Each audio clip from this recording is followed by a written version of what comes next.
Բարի երեկո եւ բարի գալուստ հայկական ժամանակ տաղավարում զրուցելու եմ քաղաքացիական պայմանագիր խմբակցության падգամավոր Լուսինե Բադալյանի հետ։ Բարև ձեզ Տիկին Բադալյան։ Բարև ձեզ։ Տիկին Բադալյան, ազգային ժողովում 3 մարտի 1-ի գործով լսումներ էին, որին մասնակցում էր հակակոռուպցիոն կոմիտեի ղեկավարը, քննչական կոմիտեի ղեկավարը, գլխավոր դատախազը ու այսպես շարունակ։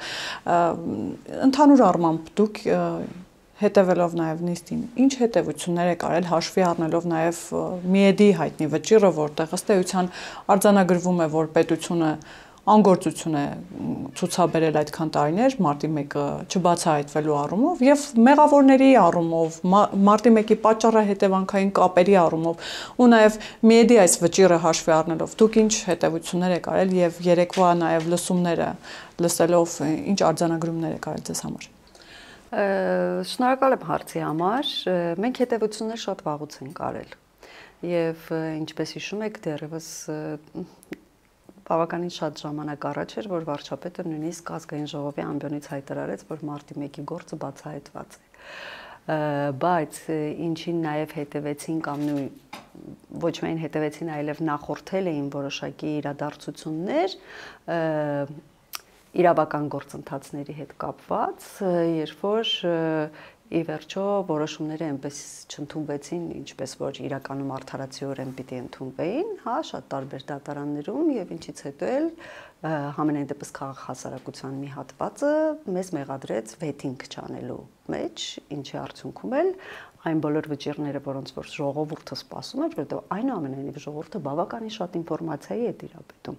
Եվ երբեմն եթե նույնիսկ սա քննարկում են, որ բանահյուսության ժանրից է, ասենք չի կարող դա իրականությանը համապատասխանել, բայց անցնում են տարիներ եւ որոշակի ինֆորմացիաների հայտ գալու արդյունքում բոլորս հասկանում ենք, որ այնուամենայնիվ ժողովուրդը շատ տեղեկությունների է տիրապետում եւ պետք չէ ուշադրությունից դուրս թողնել այդ տեղեկությունները, որոնք որ շրջանառվում են շատ տարբեր շրջանակներում, Միեդի վճիռը իհարկե կանխատեսելի էր եւ այն արդարացի է, ինչ խոսք, եւ կարծում եմ, որ այնուամենայնիվ պետությունը պարտավոր է կատարել, հա, այդ վճռով սահմանված այն բոլոր պարտավորությունները, որոնք դրված են պետության վրա, եւ այստեղ գիտեք ինչն է, շատ հետաքրքիր զգացողություններ առաջացնում, որ մեր քաղաքական թիմը լինելով մարտի 1-ի մեծ մասը եղել են հա այդ ամբողջ այդ թոհու բոհի մեջ զոհի կարգավիճակով հիմա երբ որ մենք ներկայացնում ենք պետությունը մենք պիտի փոխհատուցումը տանք որպես պետություն, որպես իշխանություն մենք պիտի այդ որոշումները ընդունենք եւ կարծում եմ, որ այստեղ էլ շատ հետաքրքիր բան կա, որովհետեւ մեր ընդդիմությունը շատ տարբեր հայտարարություններ ալելով դու ուշադիր լսում ես եւ հասկանում ես, որ չեն գիտակցում ինչ է պետությունը։ Գուցե գիտակցում են ինչ է իշխանությունը, գուցե գիտակցում են ինչ է քաղաքական էլիտան, բայց պետությունը, ինչ է պետությունը, մեր շատ քաղաքական ուժեր դա չեն կարող պատկերացնել, որովհետեւ այո պետությունը ունի պարտավորություններ եւ անկախ նրանից ով է պետության ղեկին, ով է առաջնորդում այդ պետությունը, նա պարտավոր է կատարել այդ պարտականությունները, ընդունել այդ որոշումները եւ այստեղ արդեն քո որևէ զգացողություն, որևէ կապ չունի։ Եվ կարծում եմ, որ երեկվա այդ ամբողջ լսումները շատ լավ արտահայտում էին այն ամբողջ բողոքը եւ զայրույթը, որ ժողովրդը իր մեջ շարունակում է գրել, որովհետեւ արդարացի եզրակացություններ դեռ չկան, վերջնական որոշումներ չկան եւ հուսով եմ, որ մենք առաջիկայում շատ ավելի արագ տեմպերով կմոտենանք այդ խնդրի հանգուցալուծումը։ Տիկին Բադալյան, ինքս հետևելով այդ ելույթներին եւ ամենատարբեր զեկուցողների խոսքին մի քանի անգամ նկատեցի, որ այսպես կարմիր թելի նման տարվում էր այն գիծը կամ գոնե այդ միտքը մի քանի անգամ շեշտվեց եւ ականջիս այսպես նստված կետվել, որ մարտի 1-ի դեպքերից առաջ Ռոբերտ Քոչարյանը այցելել է Ռուսաստանի Դաշնություն Մոսկվա եւ Մոսկվայից վերադառնալուց անմիջապես հետո են հետեւել այդ բռնաճնշումները փետրվարի 23-ից սկսած, եթե չեմ սխալվում, եւ մարտի 1-ին տեղի ունեցավ կուլմինացիան։ Ինչի ենթադրություններ կարելի է այստեղ անել եւ արդյոք պետք է այս տեղի ունեցածում փնտրել նաեւ արտաքին հետք։ Ես կարծում եմ, որ ենթադրություններ անելու փոխարեն մենք պիտի ուղղակի ուշադիր լինենք եւ շատ ավելի այլ տեսանկյունից հետևենք իրադարձություններին, որպես նաեւ Հայաստանի Հանրապետության քաղաքացի, որովհետեւ մենք որպես իշխանություն շատ տարբեր դիտանկյուններից ենք մոտենում բոլոր հարցերին, եւ դուք եթե ուշադիր լինեք, դուք կնկատեք, որ ցանկացած իրադարձություն, հավաք, պայքար, հա, օրինակ սրբազան պայքար դա կարող է լինել, չգիտեմ, ընդդիմության մեկ այլ պայքար կարող է դա լինել, դրան միշտ նախորդում է կամ հեռախոսազանգ, կամ այցելություն, նմանատիպ, ինչպես որ դուք նշեցիք, եւ դրանք երբեք հենց այնպես չեն լինում։ Եթե այսօր լինի նմանատիպ մի հանդիպում, պետք է ակնկալել, որ վաղը, օրինակ, փողոցային շարժում նորից կսկսվի կամ ամեն կերպ կհրահրեն բախում ոստիկանների հետ, որովհետև մենք հիշում ենք ոչ հեռավոր անցյալում, անցյալ, նախանցյալ տարի, նույն սրբազան պայքարի շրջանակներում, եթե մի քիչ adekvat եւ ամեն ինչից հեռու, հա, սթափ աչքով նայես, մենք կտեսնենք, թե ինչպես էին ոստիկաններին ամեն կերպ սադրում, ամեն գնով էին սադրում, սկսած այդ ասեղներով ծակծկելուց ոստիկան ամեն կերպ սադրում էին, որպեսզի ոստիկանները ձեռք բարձրացնեին քաղաքացու վրա, որպեսզի մարտի 1-ը անպայման կրկնվի։ Եվ շնորհիվ մեր իրավապահ համակարգի սթափության եւ տոկունության, ինչպես նաեւ անհամեստություն թող չհնչի, բայց շնորհիվ մեր քաղաքական թիմի զգոնության, սթափության եւ դիմացկունության, մենք կարողացանք այնպես անել, որ այդ հավասարության նշանը որևէ դեպքում չդրվի, որովհետեւ ընդդիմությունը ունի մեկ նպատակ՝ հավասարության նշան դնել, թե հեղափոխությունից հետո եւ հեղափոխությունից առաջ եղած իշխանությունների միջև, լինի դա կոռուպցիոն, լինի դա հանցագործությունների առումով, լինի դա, չգիտեմ, ընտրությունները կազմակերպելու առումով, իրենց պետք է հավասարության նշան դնել, իջեցնել քեզ ժողովրդի աչքում այդ մակարդակին, մինչ այսօր չնայած հիբրիդային ահեղ, հա, պատերազմի իրոք մասշտաբները օրորի մեծանում են, բայց մինչ այս պահը մենք կարողացել ենք թույլ չտալ, որպեսզի այդ հավասարության նշանը դրվի։ Հիբրիդային պատերազմին դեռ կանդրադառնանք, դա առանձին թեմա է, բայց այս հավասարություն դնելու առումով, տեսեք, հունիսի 12-ի դեպքերից հետո ազգային ժողովի մոտ տեղի ունեցած Գալստանյանի ղեկավարած այդ շարժման ժամանակ անմիջապես այդ զուգահեռը տարվեց եւ ասացին, որ այդ տեսեք դուք քննադատում եք իբրև թե մարտի 1-ը, բայց դուք արյուն եք թափում ու այսպես շարունակ։ Բայց ուզում եմ ձեզ համար նաեւ Հայաստան խմբակցության այս հայտարարությունը ընթերցել, որ ասում է աբսուրդ է, երբ հակասահմանադրական գործ նորից բացում են եւ այդպիսի լսումներ են անում եւ հետաքրքիր մի հատված այսպես առանձնացրել եմ, ասում է հավաքվեք, քննարկեք, փառավորեք մարտի 1-ի ողբերգության ընթացքում հոգով փառավորվածին, իսկ ողբերգությունից հետո դեպքի վայրից փախուստ տվածին։ Այսինքն այսպես Հայաստան խմբակցությունը ասում է, որ չենք մասնակցում, որովհետեւ մարտի 1-ով որոշ մարդիկ փառավորվում են եւ միջև սա փառավորվելու առիթ է առհասարակ եւ ինչ մեղադրանքներ են նաեւ սրանք։ Սրանք սին եւ անհետ մեղադրանքներ են, ոչ առաջինն է, ցավոք սրտի ոչ էլ վերջինն է լինելու։ Եվ այստեղ ժողովուրդը ինքը պիտի իր համար որոշում ընդունի, իրեն պետք է այսպիսի ընդդիմություն, որը պարբերաբար նման անհետ հայտարարություններ է անում։ Մարտի 1-ը հանցագործություն է։ Մարտի 1-ը պետական հանցագործություն է, իսկ պետական հանցագործները պիտի պատժվեն վաղ թե ուշ։ Եվ ժողովուրդը հենց դա է ուզում։ Իսկ ով կարող է դրանից փառավորվել։ Իրենք նկատի ունեն, իհարկե շատ ակնհայտորեն նկատի ունեն Նիկոլ Փաշինյանին, որին որ մեղադրում են աշխարհի բոլոր մեղքերի մեջ, անկախ նրանից այդ մեղքերը ինչ որ առումով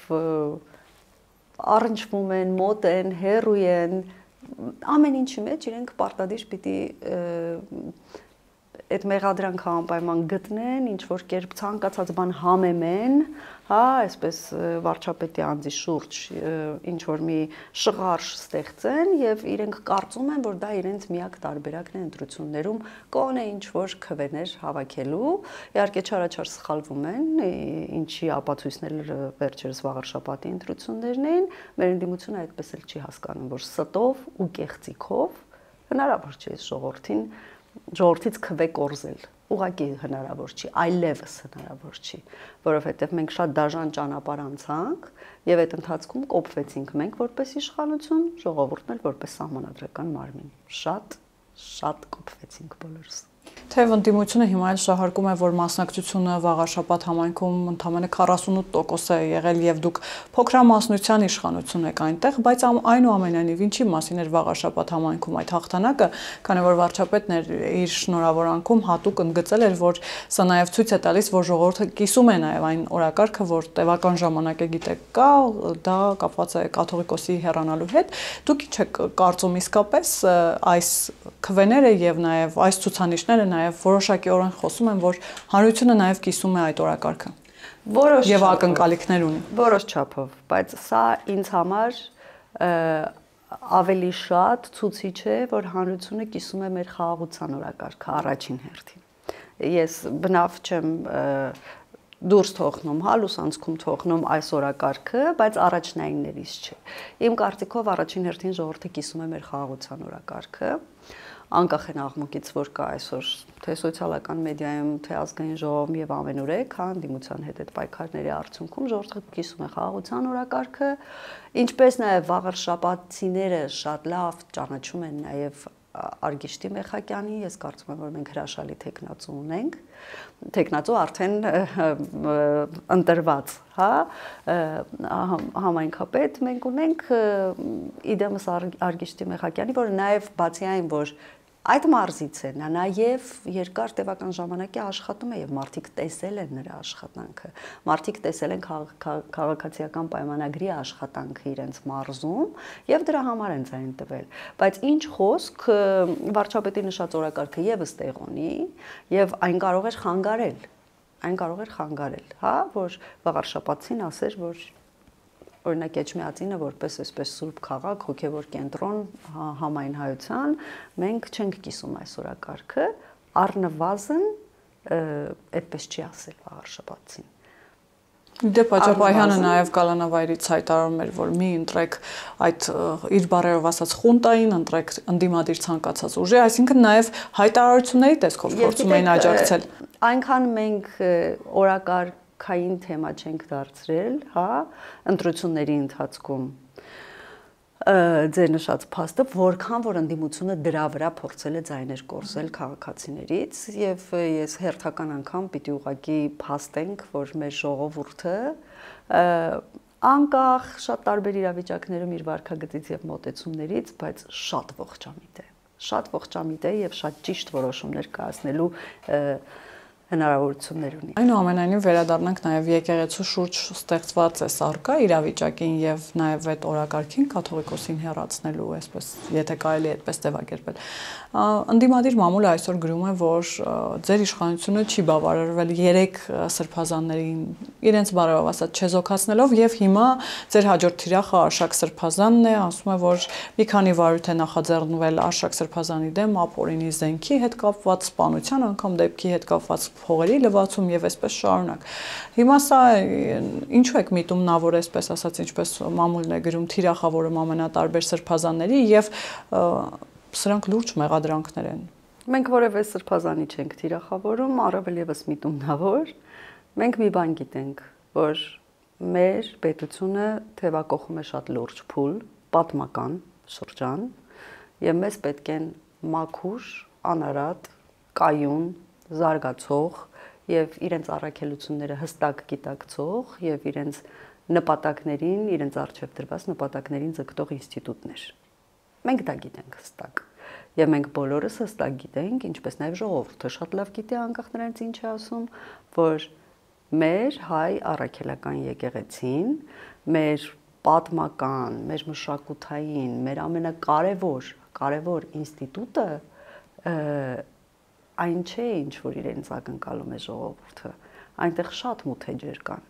այնտեղ շատ վտանգավոր էջեր կան եւ եկեղեցին արդեն այնքան է շեղվել իր ճանապարհից, որ բացի այն, որ չարություն է տարածում, ինչը որ անկալելի չի ուղղակի, մարդու համար անկալելի չի, ինչպես կարող է քրիստոնյա հոգեվորականը չարություն տարածել, սա վատ է, բայց սա ամենափոքր մեղքերից մեկն է, նաեւ հակապետական ժամանակ առ ժամանակ հակապետական ինչ որ մի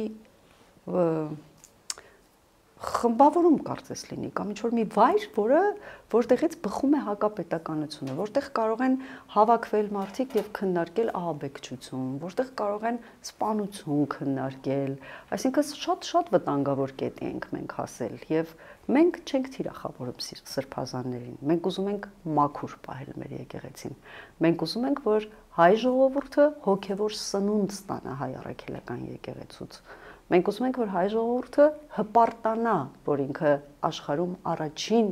պետությունն է, առաջին երկիրն է, որը պետական կրոն է քրիստոնեությունը դարձրել իր համար, հպարտանա դրանով, այլ ոչ թե իմանա տարբեր բարձրաստիճան հոգեվորականների կատարած մեղքերի մասին, որովհետև նույնիսկ եթե մենք դրա մասին չխոսենք, բոլորը գիտեն այդ ամեն ինչը, եւ ամաչի,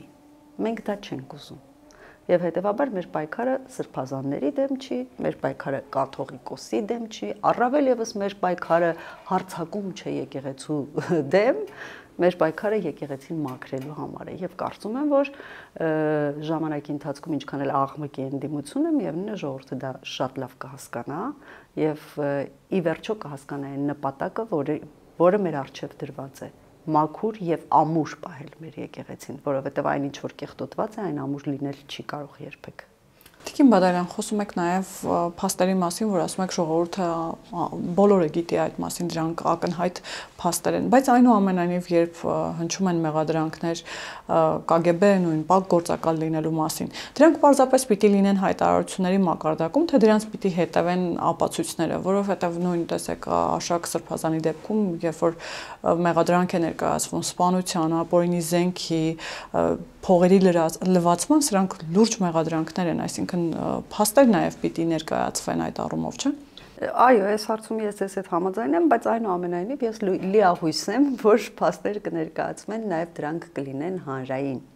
Այսինքն հասարակությունը եւս կիմանա, որովհետեւ կան որոշակի հարցեր, փաստեր,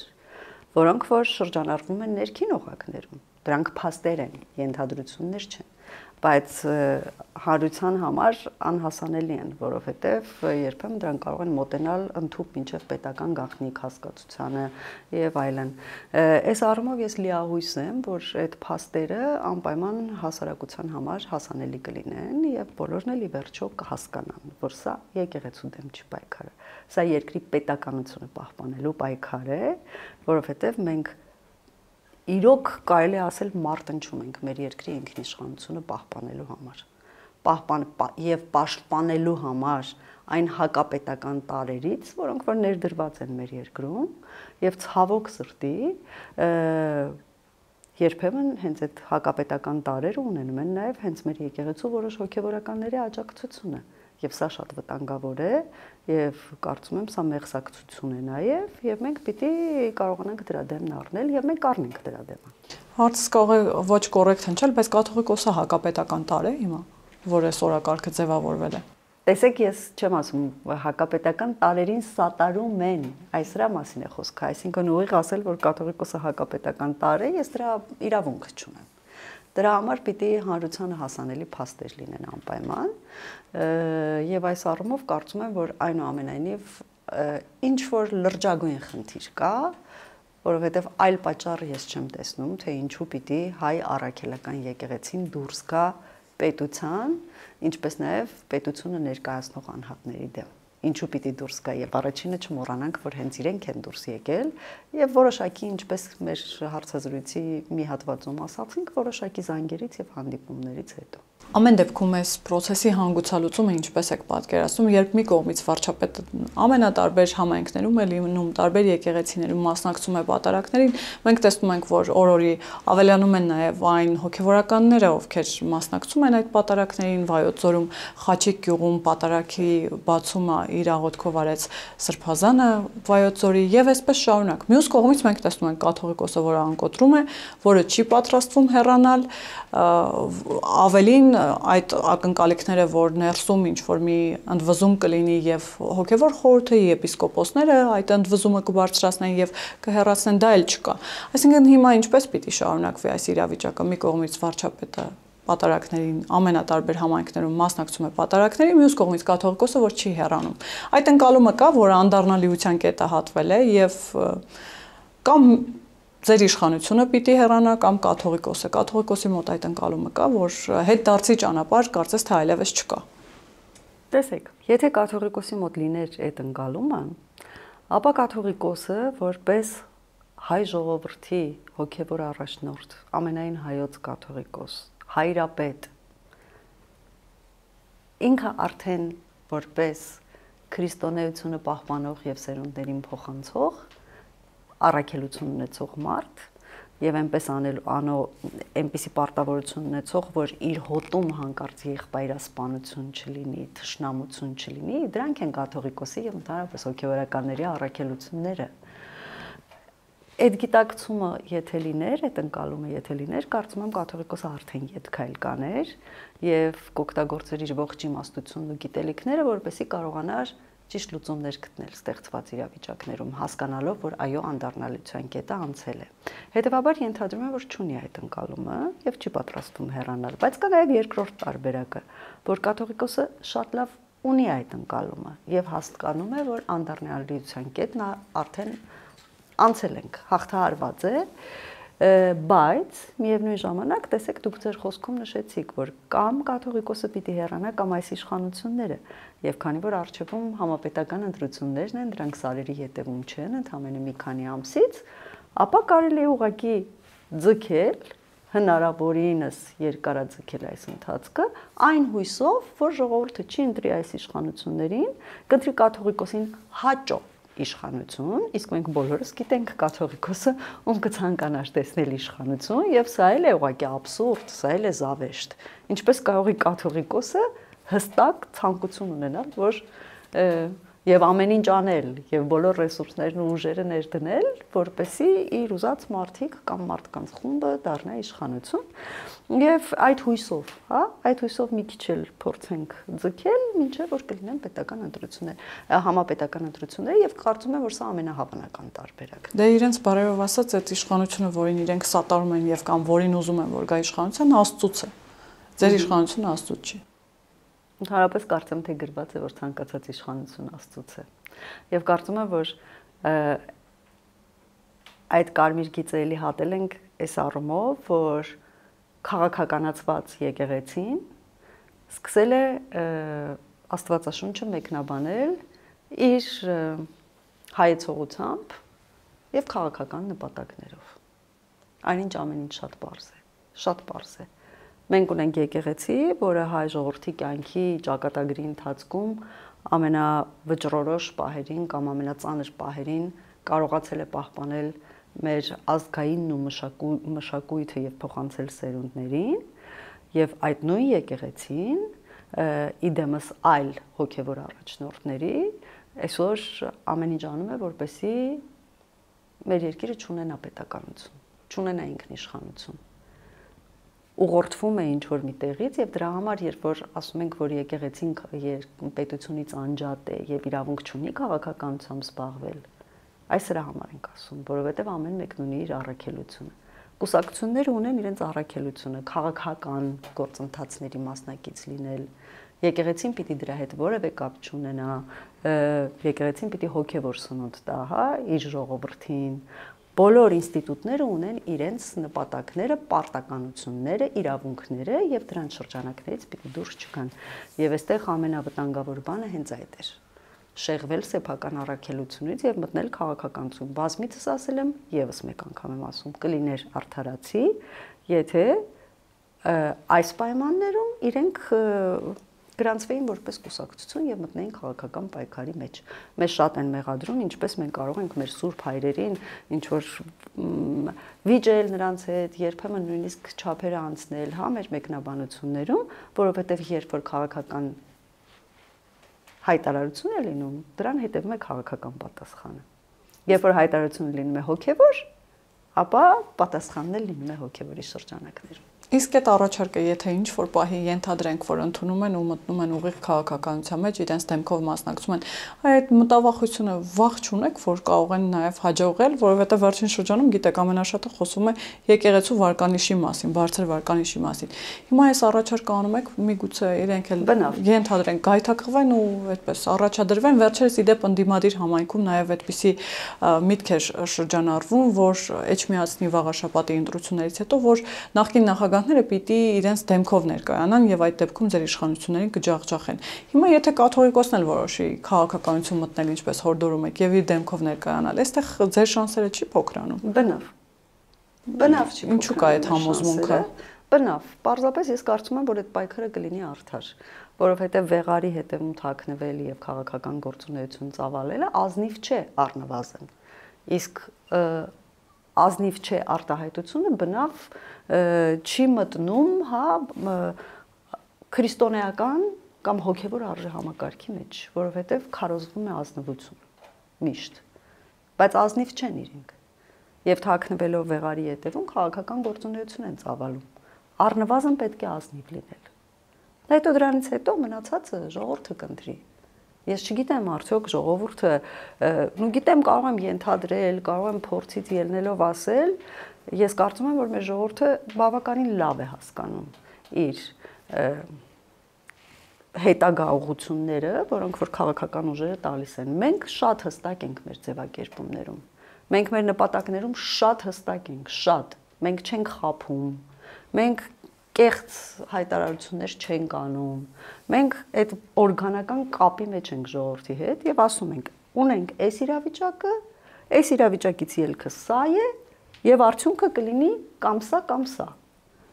Մեզ հետ կամ գալիս եք, մենք ձեզ առաջնորդում ենք եւ գնում ենք այս ապագա։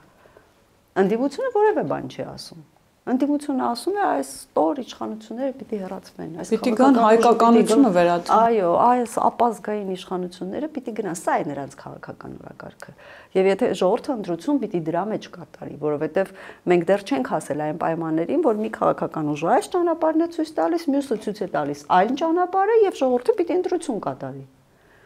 Մենք դրան չենք հասել, մենք հասել ենք, մենք ցույց ենք տալիս ճանապարհ, ընդդիմությունը ասում է, որ այս ապազգային, չգիտեմ, շատ ավելի վատ բառերով բնորոշվող իշխանությունները պիտի հեռանան, մեր միակ օրակարգը սա է, եւ թող ժողովուրդը ընտրի։ Ժողովուրդը պիտի իր իսկ շահերից ելնելով ընտրի, իր վաղվա օրվա մասին մտածելով պիտի ընտրի։ Որքան էլ փաստերի ստուգման հարթակը եկավ, հերքեց, պարզվեց լուրի ինքնությունը, լրագրողի ինքնությունը, լրագրողի կապը Ռուսաստանի հետ ու այսպես շարունակ, բայց ամեն դեպքում տեսեք, մարդկանց մոտ սա որոշակի նստվածք առաջացրեց ու մի զանգված հավատում է, որ այո, իսկապես Թուրքիայի պահանջով եւ կամ խոստացել եք Թուրքիային, Երևանում հիմա մսկիթներ են կառուցվելու, հիբրիդային պատերազմի տրամաբանության մեջ, օրենսդրական մակարդակում արդյոք չկան անելիքներ նույն լրատվամիջոցների խոսքի ազատության ու որքան էլ այսօր խոսվում է 37 թիվը լինելու բռնաճնշումների մասին, բայց ամեն դեպքում մենք հակառակ պատկերն ենք տեսնում, որ ոչ միայն այդ լրատվականները նշեմ նաև, որ չեն հեռացրել այդ հրապարակումները, անգամ ներողություն չեն խնդրել։ Ինչպես հասկանալ նաև սա եւ ինչպես պիտի հանրությունը թացը չորից տարբերի։ Այն դեպքում, երբ նաև հանրային մուլտիպլեքսում հեռարձակում են ռուսական հեռուստաալիքներ, որտեղ գիտեք, երբեմն ուղիղ կոչ է արվում դուրս գալ, հեղափոխության գնալ, ձեր իշխանությանը փոխել։ Հիմա այստեղ անելիք կա, թե չկա օրենսդրական մակարդակում, թե էլի պիտի հենվենք հանրության ողջամտությանը, խելամտությանը ու սպասենք, որ հանրությունը էլի ողջամիտ ու խելամիտ կգտնվի։ Տեսեք, կարծում եմ շատ անելիք չկա օրենսդրական հարթության մեջ, որովհետև մեր օրենքները կարգավորում են մի շարք եւ ապատեղեկատվության մասին եւ զրպարտության եւ ամեն ինչ օրենքով կարգավորված է, ուղղակի պետք է հետեւողական լինել եւ պետք է անպայման ապատեղեկատվություն տարածողները իրենց արժանի պատիժը ստանան, որովհետեւ սա միամիտ արված քայլ չի, սա մտածված քայլ է եւ եթե հիշում եք վերջին 2 տարվա ընթացքում մենք բազմիցս հայտարարել ենք, որ շուտով հիբրիդային պատերազմը ավելի մեծ ալիք է բարձրացնելու, շատ ավելի ծանր բաներ են լինելու եւ այո, այստեղ է, որ այնուամենայնիվ ժողովրդի ողջամտության վրա մի քիչ հույս դնում ենք, ինչ առումով, որովհետև տեսեք, մի որոշ ժամանակ առաջ մենք Թուրքիայի պահանջով Ծիծեռնակաբերդի հուշահամալիրն էինք վերացնում։ Այնինչ մենք ուղղակի ամրացնում էինք եւ վտանգավոր իրավիճակ էր արդեն ստեղծվել, երբեք չէր վերանորոգվել եւ արդեն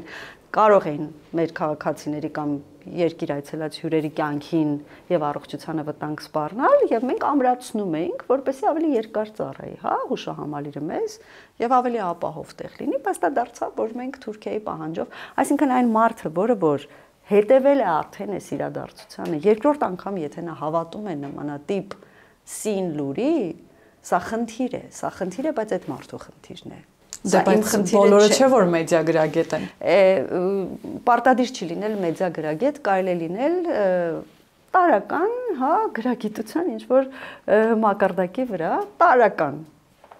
ուղղակի տառաճանաչ կարելի է լինել ընդամենը, սա հասկանալու համար։ Երկրորդ տարբերակը, որ ժողովուրդը պիտի հետևի, բազմիցս էլի ասել ենք, ինչպես պայքարել հիբրիդային պատերազմի դեմ, դա դժվար կլինի եւ դա հիմնական պետության խնդիրն է, բայց ինչպես դիմակայել, ինչպես հասկանալ, թացը չորից տարբերել, միակ տարբերակը բազմիցս ասել ենք, հետևել պաշտոնական լրահոսին։ Մենք չենք զլանում, մենք հերքում ենք ամեն վարքյան, մենք չենք խաբում, բազմիցս ապացուցել ենք, որ չենք խաբում։ Չեն կարող լինել պայմանավորվածություններ, որոնք գաղտնի արվում են, բանավոր պայմանավորվածությունները մեզ համար չկան, գոյություն չունեն, մեզ համար սկզբունքային հարց է արձանագրել ցանկացած պայմանավորվածություն թղթի վրա եւ ունենալ դրադակ ստորագրություն, սա սկզբունքային հարց է։ Սա երկիրը պաշտպանելու հարց է, ոչ միայն ինքնապաշտպանվելու եւ հետեւաբար հետեւել ուղղակի պաշտոնական լրահոսին եւ հավատալ իշխանությունները, եթե հերքում են, ուրեմն հերքում են, եթե չեն հերքում, ուրեմն չեն հերքում։ Եվ այո, մի քիչ ամբողջությամբ էլ չի կարելի ժողովրդի ողջամտության վրա դնել հույսը, որտեղ հիբրիդային պատերազմը այդքան պարզունակ բան չէ, որքան որ թվում է։ Այն բավականին լուրջ է, շատ լուրջ գործիքներ են կիրառվում, սկսած հոգեբանական, սոցիոլոգիական տարբեր հաշվարկների արդյունքում արված բազմաթիվ են այդ գործիքներն ազդեցության բաները եւ այստեղ իրավապահ համակարգը պիտի շատ զգոն լինի եւ ոչ միայն զգոն, այլև հետեւողական, որտեղ շատ դեպքերում բոլորս էլ հասկանում ենք, որ այսա պետության դեմ ուղղված քայլ է, բայց չի երևում դեռ, այ պիտի հետևողական լինել եւ մինչեւ վերջ գնալ։ Հետևողական լինել եւ նույն այն լրատվամիջոցին եւ լրատվամիջոցի ղեկավարին կամ կառույցի ղեկավարին, որը ապատեղեկատվություն է տարածում իր մասշտաբով, որը ամենաբարձրն է, հա, այդ ոլորտում, պարզ է չէ որ նա հենց այնպես չի անում։ Պարզ է չէ որ դա միամիտ քայլ չի։ Պարզ է չէ որ դա ունի նպատակ, հետագիծ, շատ տարբեր այնտեղ հարթություններ կան եւ դրա հետևից պիտի գնալ մինչեւ վերջ։ Քանի որ ասացիք սոցիալ հոգեբանական մակարդակում են նաև այդ հիբրիդային հարձակումները լինում։ Այդ կենտրոնները, որտեղ մշակվում են պատերազմները, հիբրիդային պատերազմները, օրինակ մեր դեմ, լավ տիրապետում են մեր սոցիալ հոգեբանական վախերին, պատկերին, այսպես ասեմ, մեր ոսկորները հաշվել են, որովհետև յուրաքանչյուր այսպես նախադասության մեջ կա Թուրքիա բառը։ Հեծը հանձնում են Թուրքիային, մզկիթներ կառուցում են Երևանում, ոսկեպարի եկեղեցու խաչը իջեցվել է ու այսպես շարունակ։ Այս իշխանությունը շատ հաճելի է Թուրքիայի եւ Ադրբեջանի համար։ Հիմա սրանք հենց հիբրիդային տրամաբանության մեջ հասկանալ եւ նաեւ կարող ենք հասկանալ, որ թշնամին, որը մեր դեմ վարում է հիբրիդային պատերազմ, շատ լավ ճանաչում է մեզ եւ մեր վախերը։ Միանշանակ եւ այդ հիբրիդային պատերազմը նոր չի սկսվել։ Այն սկսվել է անմիջապես հեղափոխությունից հետո, անմիջապես։ Ուղղակի ծավալները սկսել են ավելի մեծանալ եւ սկսել են ավելի ազդեցիկ եւ աշխատող դառնալ պատերազմի ընթացքում եւ պատերազմից հետո եւ նրանք ովքեր որ մեր դեմ սկսել են հիբրիդային պատերազմը մեզանից լավ են մեզ ճանաչում։ Նրանք հրաշալի գիտեն մեր վախերը, զորօրինակ հենց Թուրքիայի, հա, Թուրքիայից եւ նրանք դա օգտագործում են անընդհատ եւ նրանք ինչ որ մի կետում նույնիսկ հաղթել էին։ Ինչ որ մի կետում նրանց այո հաջողվել էր բավականին լուրջ, հա, այսպես հավասարակշռությունը խախտել կամ թեքել դեպի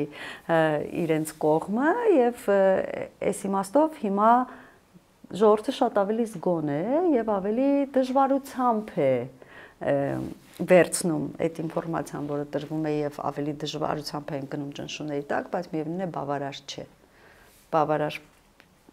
չէ եւ դեռևս մենք բավականին հեղեղուկ եւ բավականին ռիսկային գոտում ենք գտնվում հիբրիդային պատերազմի մեջ եւ մենք բոլորս միասին պիտի հաղթահարենք մենք ժողովուրդը եւ ամենակարևորը իրավապահ համակարգը Եվ փորձեմ ամփոփել գլխավոր դատախազությունը հաղորդում է ներկայացրել հակակոռուպցիոն կոմիտե պահանջը այսպիսին է որ հօգուտ պետության պետք է բռնագանձվի ժուրնալիստների միությունը միության շենքը Տեսեք, այստեղ էլ երեկվանից շահարկումները չեն դադարում, այսինքն վերջին օրերին, որ սա ոչ այնքան ժուրնալիստների միության շենքի պետությանը վերադարձնելու նպատակահարմարության մասին է, որքան հենց ուղղված է Սաթիկ Սեյրանյանի դեմ կապված իր ընդդիմադիր գործունեության հետ, էլի խոսվում է 37 թվի մասին, էլի խոսվում է բռնաճնշումների մասին, թե այս իշխանությունը ինչպիսի լծակներ է օգտագործում մամուլի ազատության դեմ ու այսպես շարունակ։ Ինչպես հասկանալ այս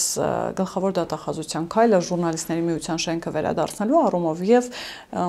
նաեւ ինչպես կհակադարձեք ինչու է 37 թվի այս մշակույթը բերել 2025 թվական Նախ երբ որ ժուրնալիստների միության նախագահը ապատեղեկատվություն է տարածում այնինչ ժուրնալիստների միության առաքելությունը նպատակը դրա ճիշտ հակառակն է հորդորել վերահսկել որպեսզի դաշտ մտած դաշտում գործող լրագրողները ստուգված փաստեր ներկայացնեն հասարակությանը, որպեսզի հասարակության նկատմամբ տարրական հարգանք ցուցաբերեն լրագրողները, որոնք հիմնականում ինֆորմացիայի փոխանակման մարդկանց եւ օրինակ հասարակության եւ կառավարության, հասարակության եւ որոշ ինստիտուտների միջև կապող օղակն են այստեղից խնդիրները այնտեղ հասցնելու եւ այնտեղից արդյունքները կամ ինֆորմացիան ժողովրդին հասցնելու եւ ժուրնալիստների միություն ընդհանրապես հասկացությունը ստեղծված է դրա համար։ Ինչի համար են միավորվել ժուրնալիստները լրագրողներ ինչի համար ինչու է պետք այս կառույցը հա պարզ տրամաբանություն է որպեսզի իրենց գործունեությամբ կարողանան անընդհատ զարգացնել լրագրությունը իշահ հասարակության, այն հասարակության, որին իրենք ծառայում են։ Մենք ունենք կառույց, որի ղեկավարը չի զլանում մեծ հաճույքով, ապատեղեկատվություն է տարածում, դա անում է շատ հետաքրքիր եւ ընդունված տեխնոլոգիաներով, այսինքն նա պնդում է իր խոսքում, որ մենք դրել ենք լուրը եւ տակը դրել ենք նաեւ վարչապետի խոսնակի հերքումը։ Այսինքն իրեն ապահովագրելու համար դա արվել է, բայց առաջնային մարդկանց տրվել է մի լուր, որից հետո մարդուն միջի վիճակագրական քաղաքացուն էլ հետաքրքիր չի հերքումը։ Նա արդեն վախեցել է, վերջ, ազդեցությունն նա կարողացել է գործել։ Եթե մենք ունենք մի միություն, որտեղ միայն դրանով են զբաղված եւ բացառապես դրանով են զբաղված, հա, վախներ շնչել մարդկանց, ատելություններ շնչել, հետո ասել, որ մենք ենք բերել։ Օրինակ քաղաքացիական պայմանագիրն է ատելություն վերել ժողովրդի մեջ։ Երբևէ որևէ քաղաքացի իրեն հարց է տալիս, երբևէ լսել է մեզանից ատելության խոսք։ Ինչ որ այլ քաղաքացու նկատմամբ։ Այն դեպքում, երբ որ հենց իրեն որպես ընտրող, թե համապետական ընտրությունների ժամանակ ժեղ կոչեցին այդ մարդիկ, եւ վաղարշաբաթի ընտրությունների ժամանակ ժեղ կոչեցին, սեփ խրեցին գյուղացու եւ քաղաքացու միջև, այնինչ եւ գյուղաբնակ Եվ քաղաքաբնակ բոլորը մեկ անուն ունեն Հայաստանի Հանրապետության քաղաքացի։ Այսինքն այդ տարբերությունները, այդ ատելությունը, այդ բաժանումները մենք չենք անում, իրենք անում են եւ տեխնոլոգիաներ օգտագործելով հասարակության մի հատվածի համոզում են, որ դա մենք ենք արել։ Բայց դուք հասարակությունը պիտի զգոն լինի։ Երբևէ ինձանից օրինակ, որպես իշխանության ներկայացուցիչ, վիրավորական մի բառ որևէ մեկի հասցեին լսած կա։ Ու ոչ միայն իմ, մեզանից յուրաքանչյուրից չկա, բայց լսած կա վիրավորանքներ մեր ուղղությամբ, եւ հետեւաբար ով է տարածում ատելությունը, ապատեղեկատվություն լսած կա, ինչպես կարող է ժուրնալիստների միությունը տարածել ապատեղեկատվություն, առաջին դեմքով իր կառույցի, ինչպես, սրա բացատրությունը ինչ որ մեկը ունի, եւ սա 37 թիվն է, 37 թվի մասին ենք մենք խոսում ենք կրկնում եմ, մեր երկիրը հիբրիդային հարձակումներից պաշտպանելու, որի գործիք են դարձել նույնիսկ երկրի առաջին դեմքերը, նախկին նախագահները եւ պաշտոնյաները։ Հա շատ ցավալի է սա ընդունել, ցավով եմ նշում, բայց դա այդպես է։ Եվ մենք ունենք շատ կարևոր առաքելություն պահպանելու մեր երկրի ինքնիշխանությունը եւ անկախությունը եւ որքան էլ հոգնել մարդիկ այս արտահայտություններից մենք անընդհատ ենք կրկնելու, որովհետեւ եթե իրենք ուշադիր լինեն, իրենք շատ հստակ կնկատեն այդ ինքնիշխանության եւ անկախության դեմ ուղղված քայլերն ու հարվածները եւ երբ որ կնկատեն, կարծում եմ, որ նրանք էլ մեզ հետ միասին կպաշտպանեն, որովհետեւ անկախությունից բան որևէ պետության համար անկախությունից թանկ բան գոյություն չունի։ Շնորհակալ եմ Տիկին Բադալյան։ Ես էլ եմ շնորհակալ։ Հիշեցնեմ, որ տաղավարում զրուցում էի քաղաքացիական պայմանագիր խմբակցության պատգամավոր Լուսինե Բադալյանի հետ, կհանդիպենք։